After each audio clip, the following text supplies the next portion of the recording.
Hello and welcome to Easter. Today's topic, Joseph Goebbels.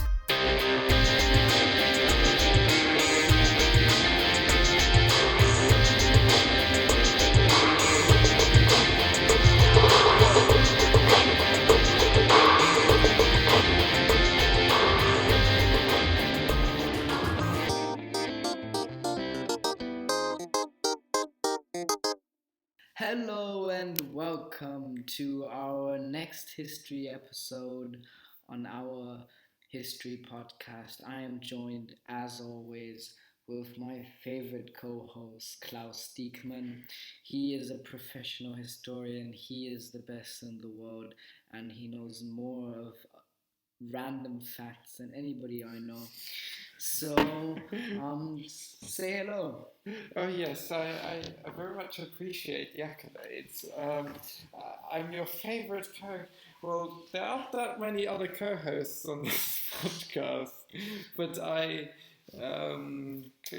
but yes, Magnus, you definitely also are my favorite co-host. So how is he doing today? The favorite co-host of mine. We always start like this just to have a bit of banter. Yeah, a bit of, easy getting into. I think I'm doing good. It's been a stressful day. We have been doing a lot of history podcasts today. Yeah. You don't know it behind you're just listening to them. This is, I think, the second episode we're doing today already. Yes. So we're really working at it. Yes, we've got to talk about. But yes, generally my day has been good since I always love doing these history podcasts. So our episode today is going to be Joseph Goebbels. Hooray! That's why we need sound effects. Yeah. Joseph Goebbels is our today's topic. As we have talked about different Nazi leaders, we thought after we have discussed Rudolf Hess, why not use Joseph Goebbels as the next one, him being the propaganda leader and all during the Nazi time. But we're gonna get to that. First of all, we're gonna start about Joseph Goebbels' early life. Klaus, would you want to start? Yes, well, I don't know how long this episode will be because Joseph Goebbels, he didn't actually become that old. Now, he was born on the 29th of October in 1897 and to be honest, me, Magnus, we are both German, if you're new to this podcast. However, I've got no idea how to pronounce this town. Light? In the Kingdom of Prussia, let's say that's a lot easier. Yes, in 1897 on the 29th of October. And yes, his dad, Fritz. It is funny because we just earlier recorded Rudolf Hess's episode, and his dad is also called Fritz. Fritz Goebbels. Now he was a Catholic. He was a factory worker, and yes, his mother, of course, Katharina Maria. Also, that gives you a strong hint. He comes from a very devout Catholic family, and let's put it this way.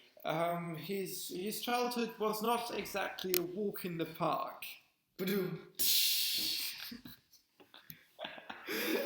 Twisted because Joseph Goebbels had a deformity in his right leg and therefore always had a limp. That's why the joke with couldn't walk in the park. I know explaining jokes is the worst thing you can do, but we're German. This is also the reason he couldn't serve in the army during World War One. He attended a Christian gymnasium. That's like, what is a gymnasium? A gymnasium is pretty much, in Germany you have two different kind of school systems that run parallel to each other, both end in the Abitur. Gymnasium generally does this in 12 years nowadays and is just a bit more higher class. Yeah, it's a secondary school that allows you to go onwards to university, essentially. Exactly, but also Gesamtschule or whatever. Yes. And exactly, and this is the reason why he then entered university examination in 1917. And next year he took an admission into German Francis Brothers boarding school in Blijheer, Netherlands. Why the hell do I always choose schools and places you don't know how to pronounce? I think it's Blecheheide. Blecheheide. I mean, it's obvious.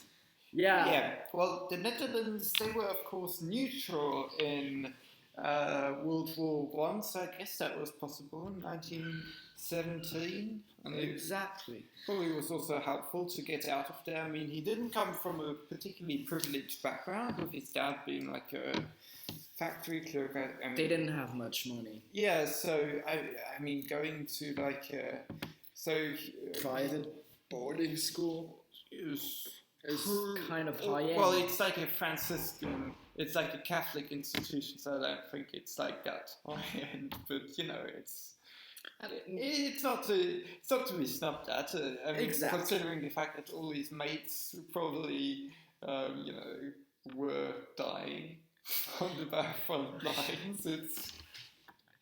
Consider yourself lucky, girl. Talking about that, from June to October 1917, he worked as an office soldier in Wright's Patriotic Help Unit. So he was actually helping his mates that were dying on the battlefield. Yes, that is true. Well, for 3 months. During this time, he kind of lost his faith in the Catholic religion. He stopped being a religious person and started to study German literature and philosophy at the University of Bonn. God, I can't even say Bonn. Bonn is the pronunciation. Former German capital. After he had attended Würzburg University, and he took his admissions at Freiburg University. So Goebbels was actually a very intellectual man, as he completed his PhD at the Heidelberg University in 1921. So he's actually supposed to be said Dr. Joseph Goebbels. I'm sorry, we forget. Exactly. But with Goebbels, the interesting thing is, I mean, the intellectual part certainly comes with some giant asterisks, but he, to put it mildly, I mean, but we are, since he was a very right-wing Nazi, yeah. But, I mean, it is interesting. He did certainly fancy himself one, and he did actually try his hand at all kinds of stuff. He dreamt of becoming a novelist and a playwright. He tried to pursue a career in journalism. He wrote a semi-autobiographical novel, which was called Michael, and to be honest, never heard about it before. I've spent a lot of time reading about Goebbels, but that never came up.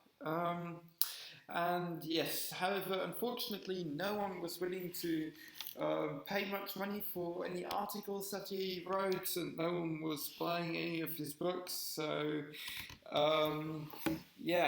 he sort of fancied himself a misunderstood Van Gogh, rejected intellectual and so on, and ended up as a blank clerk. One thing you gotta remember with Joseph Goebbels is even during his university time, he wrote kind of anti-Semitic texts that had some kind of philosophical background, as he saw himself as a philosopher. They were always rejected. No one really enjoyed reading his text, and therefore he always felt rejected in what he was writing.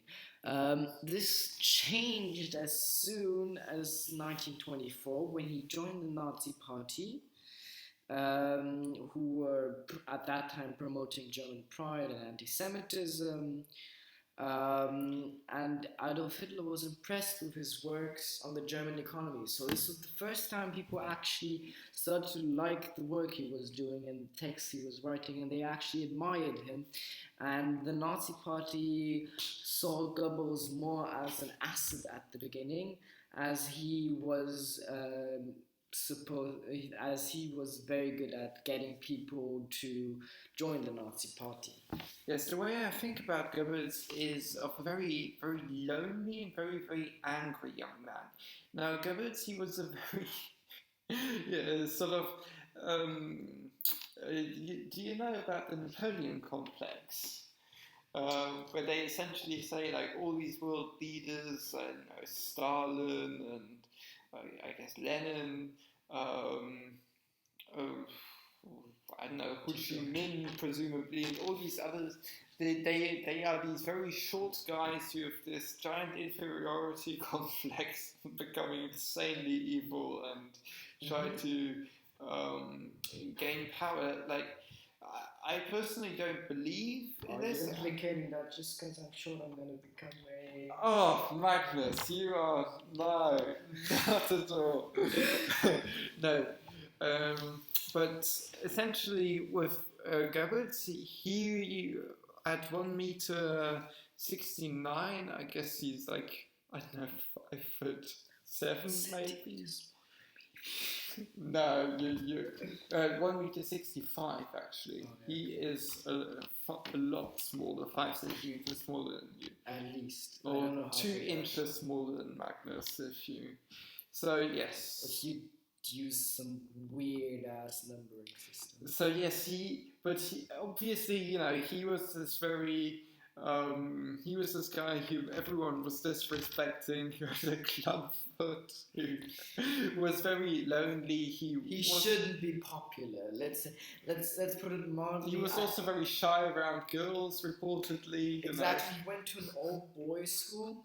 His Christian gymnasium that he went to was an all-boys school. So he never really talked to girls, and that's what's later also kind of present in his life. How he treated women was different to people who might have talked to girls before the age of 18. Oh, Magnus. Well, but the point I was trying to make was getting a sense of belonging was very important. The feeling of being accepted into a group. People often talk about like this group mentality that Nazis amongst each other sort of have. These right-wing groups, essentially, that their members have a sense of belonging, which they otherwise, as they are rejected from society, which can't find. That is certainly something that is very present with Goebbels, I believe. Exactly, and going on, so he joined the Nazi Party, and they saw him as an asset, and that they could use his writings as propaganda, partly, which why he later on also became a propagandist minister. Yes. I'm getting ahead of myself. So he founded the attack. Der Angriff, I believe. Der Angriff to German, or the attack in English, a weekly newspaper which represented pretty much the philosophy of the party, which he wrote and also published as well as oversaw. Yes, using this as a political instrument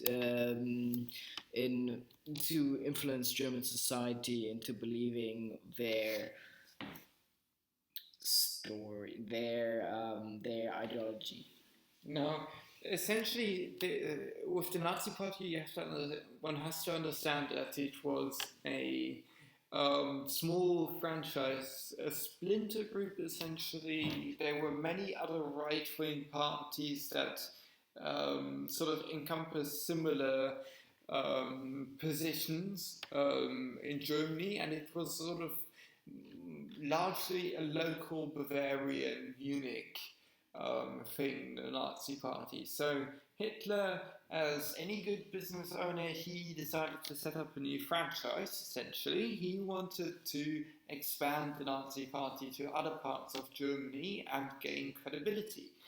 Now, when he did this, he had to send someone to Berlin to essentially set up these structures. So he appointed Goebbels as the Gauleiter, the local one.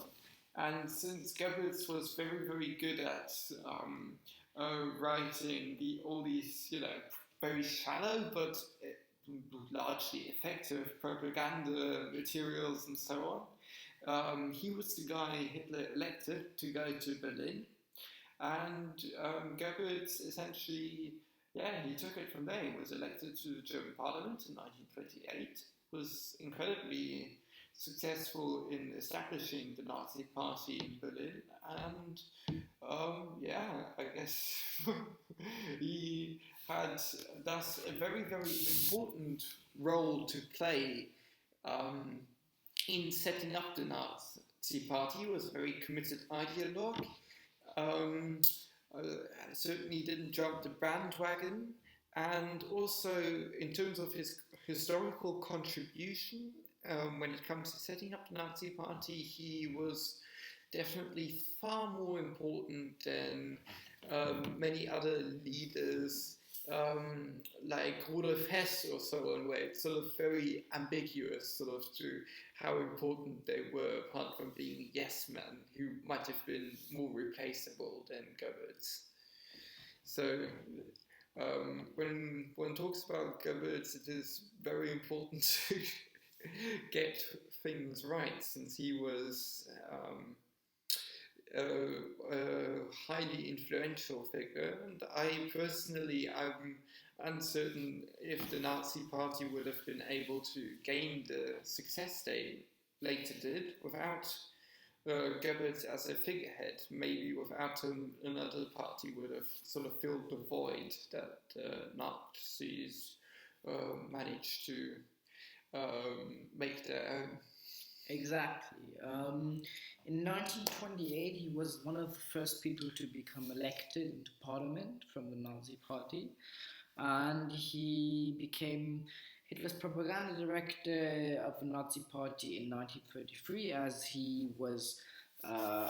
the Nazi Party then took over the German government. This date, 1933, is kind of important in all of this. Yeah. And he also became Minister for Public Entertainment and Propaganda, as well as he led the UFA, which was the United... Wait, I have to... Film Association, Aktiengesellschaft. Universal Film Universal Film Aktiengesellschaft. That's the word. That was one of the biggest film companies. Which was one of the biggest film companies, and was took under Nazi control in 1933. They used it as their kind of main propaganda tool in distributing movies, using hidden messages, in which Klaus is going to elaborate. No, not on that. I actually had a question that was, Magnus, do you think we should once do like film reviews of like historically interesting films? Because I was wondering, Metropolis, for instance, was made by them. We could also watch like various propaganda pieces. Or like Birth of a Nation. To be honest, me and Klaus, anybody who knows us, knows that we love movies. So if you would love to see a podcast about reviewing, or that's a podcast about a movie review, either write us a movie you want us reviewed, most likely to do with history. Doesn't actually have to be if you want a special episode. And we would love to do it. So please write into the comments, or on Twitter, or on Facebook, or on Instagram. Or tell us if you know us. Exactly, or tell us in person if you know us, if you would like to see that. And we'll get on to that.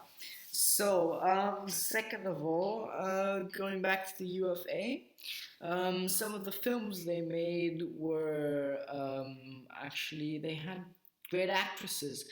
And one of the things with great actresses is that Oh, great gosh. actresses most of the time actually are very attractive. And Oh. Joseph Goebbels, as we Magnus, already that mentioned, is a very controversial opinion. You're gonna get. I'm gonna get sued for so this. And Joseph Goebbels hadn't talked to women until um, age 18, and he was happily married, filming the, well, let's say, just portraying the perfect ideological view of a family for the Nazi Party. We'll Not talk more very about his happy. family later. Exactly. But should we address the subject, the elephant in the room, or not? Or should we keep I going? think we'll address them towards the end.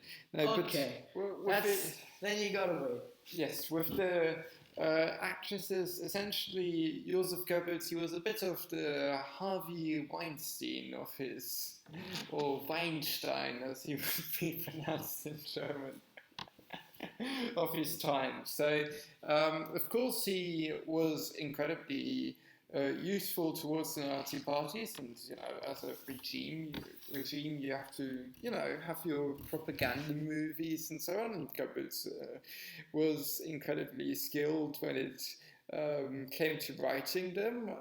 And he was involved in many different propaganda efforts there. But also, he personally abused his role as Reichspropaganda-Minister in many other ways. For instance, he pressured actresses who were, of course, desperate to make it in the movie business to enter relationships with him, which they otherwise certainly wouldn't have ended up in. And there are examples of actresses like Anneliese Uhlig who if they, when they rejected his advances, then suddenly found themselves out of a job. Now, out of a job for good in Germany, they were banned to make German movies. Yes, since Goebbels was such a public figurehead, that was what Magnus was alluding to earlier. It was very important for him, since his, you know, private life was also very much on display, to have the perfect Aryan German marriage with a very young, good-looking wife who would bear him many children. Blonde wife. Yes, exactly. That's very important to Nazis. So, you know, to take like great photo ops with Hitler and so on, since Hitler was always unmarried and so on, Magdalena Goebbels, his wife, then also in many ways was sort of a bit of the German first lady at the time, interestingly enough. And she also had a personal relationship with Hitler and so on. You would think like Reichspropaganda-Minister, it's not that important, but actually they were very, very close. And you can see how important propaganda is from that, I guess. So, yeah. Now, now, do you want to tell them about the relationships he had with the actresses? How that's... Well, the problem that he kind of used his power, as already mentioned, to force actresses into some kind of sexual relationship. If you can call most of them a relationship, most of them were just most likely just acts of a couple of times. Let's say it wasn't really but one actress was actually very, very influential for Goebbels' life, and this was Lida Barova, which was, we have to mention at the time, a Czech. How's it pronounced? I don't know. A Czech actress at the age of, I believe it must have been 19 or 20 when she started doing movies for Goebbels in Germany, and she was a ideological, ideological Nazi believer. So she was one of the actresses that weren't actually um, forced to stay in the country and do movies, but actually wanted to stay and do German movies, as she believed that the ideology of the Nazis was the right thing. And Joseph Goebbels kind of fell in love with Linda Barova, or Lida Barova. And the problem was that Lida Barova wasn't really in love with him. And was married, by the and way. was married to Gustav Fröhlich.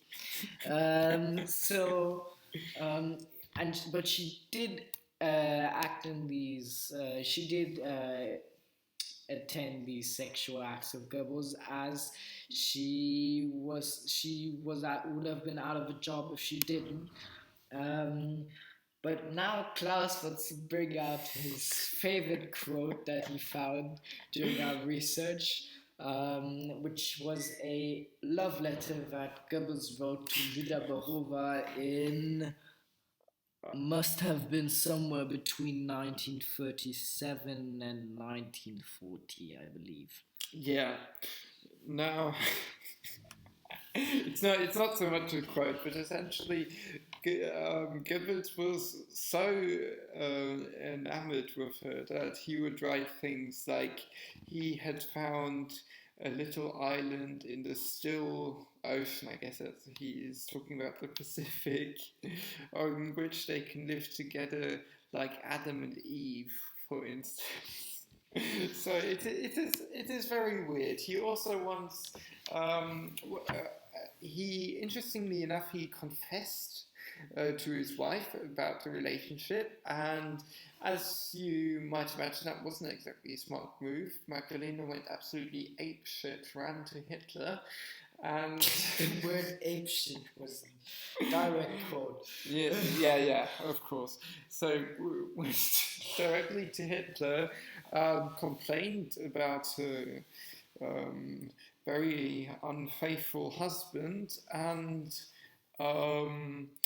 then it was quite interesting because Goebbels was trying to negotiate. He wanted to leave his position as Reich's propaganda minister, minister for yeah. Languages are so hard, aren't they? And he wanted to move to Japan, run away with Lida Barova. This never came of anything. The actress, she got an ultimatum to leave Germany, 24-hour ultimatum, and Hitler put a quick stop to it. An ultimatum that he pretty much should try his marriage for a second time for the next 3 months. And if it doesn't work, he can get a divorce after that, because he was begging for a divorce by Hitler and he denied this. And pretty much what happened is, I think he didn't get divorced. No, he didn't. They stayed together? They stayed together for the rest of the time. Yes. And Lida Barova was forced to flee the country and was never able to do a German movie ever again. So, was it a smart move to tell Hitler that you are secretly having an affair with an actress that is married? And you want to leave your wife while being the propaganda minister of Germany? No, it's not. But it's pretty ethical for like movie star standards to tell your wife about it. That's true. But what happened next was that these two drifted apart. They didn't really have much to do anymore. They weren't best friends as before. And people in the other Nazi leaders believed that Goebbels was not as powerful anymore, and he seemed kind of a broken man after this. Yes, his relationship to Hitler kind of went south. So how do you change your relationship to Hitler? Well, it's pretty easy how you change your relationship to Hitler, and that is through hatred. And what was Goebbels' next move, in which he actually incorporated get back his role, his position, or his standing in the Nazi leaders is he started to um, use propaganda to stir up hatred against Jews, and this worked so well that they actually it ended up, as always everybody knows, into the final solution. So putting Jews into concentration camps and mass murdering. Um, but positively out of all of this, there was a friendship restored. Positively between Hitler and Goebbels. Exactly. That is a very tough pro and contra. Exactly. Essentially, it's kind of really hard to weigh these. You know, yeah. You don't know which one is better, pro or con. Wow, Magnus, we are going to get censored one day because of you. Now,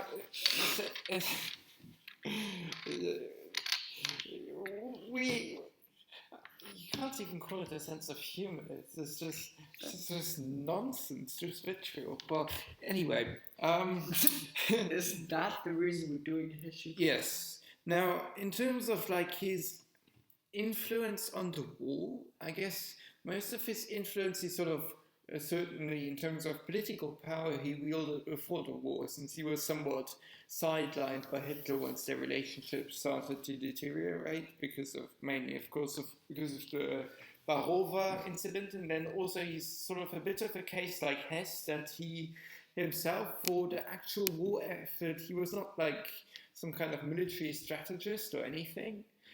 So he was, of course, helpful when the population was against him, but Hitler, of course, started the war once he had sort of solidified his power base. So essentially, it is just natural that he that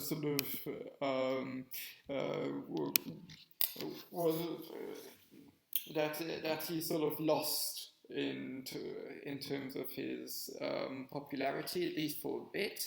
However, he would then later gain in popularity again when many Germans started to become rather skeptical of Hitler towards the end of the war, when sort of supplies were running low, and Goebbels was sort of tasked with calling out even elderly people and children to sign them up for the front line, and support was kind of wavering for the Nazis. That is when they sort of needed him again. And when things were going south, you should always remember that Goebbels never jumped the bandwagon. He was always a very committed guy, both to Nazi ideology and presumably also to Hitler, although he was, of course, somewhat mentally unstable in many ways. So then, towards the end of the war, whilst many others Nazis tried to, negotiate with the Americans and tried to backstab Hitler and so on, Goebbels was literally stayed by Hitler's side in the bunker with his wife, with his 6 children, until the very end. And that is sort of when their relationship, I suppose, improved again. Sadly, yeah. But sadly, that didn't last very long, as they were already in the bunker, and on April 30th, 1945, Hitler committed suicide, and shortly after this, he was then announced Chancellor of Germany. But Goebbels was announced Chancellor of Germany. But as we know, this didn't hold for very long, as he then decided to poison, first of all, his 6 kids with cyanide, and then after that, his wife and himself, leading to a suicidal death and the end of the story of Goebbels. Yes, he must have hated the job, I mean. Exactly, Chancellor of Germany wants to do that. Rather poison myself. Well, we've had the Chancellor of Germany, the same one, for 16 years, so... Exactly, and she's about to poison herself, most likely. Oh, yikes, Magnus, I shouldn't get said. Forget what I just said. It will be on the internet very soon. Now, yes, but so yes, towards the end of the war, very important. He was very important because he helped, rally support again when Hitler got into trouble. But yes, what can one say? Yeah, pretty Goebbels sad. is pretty important for German history, but you can talk to over him in the short term because he doesn't have a lot of stories except for him running away with Linda Barova to Japan. But as we already mentioned, it humanizes him. He's a tragic hero. Instead of doing all these very long episodes of 30 minutes, this one was most likely a bit shorter, just about at, I don't know, I had to guess, it would be about 17 minutes, I guess. You're welcome. You're welcome for listening to us again for another 17 minutes. I am sorry for this episode because I talked a lot of nonsense and I should try to be more professional. But it has been a long day and I hope I'm not talking and waffling on too long. So you have a great day too. Klaus, the other let's Yes, I've got a train to catch, so I'll keep it nice and short. Goebbels, interesting guy. His historical importance is kind of ambiguous because it's very hard to evaluate. Also, how important propaganda was. Yes, I also very much hope you enjoyed this episode. Keep listening because if you don't, we might fail the IB. Oh, so that's positive ending as always. Yes, we'll threaten you.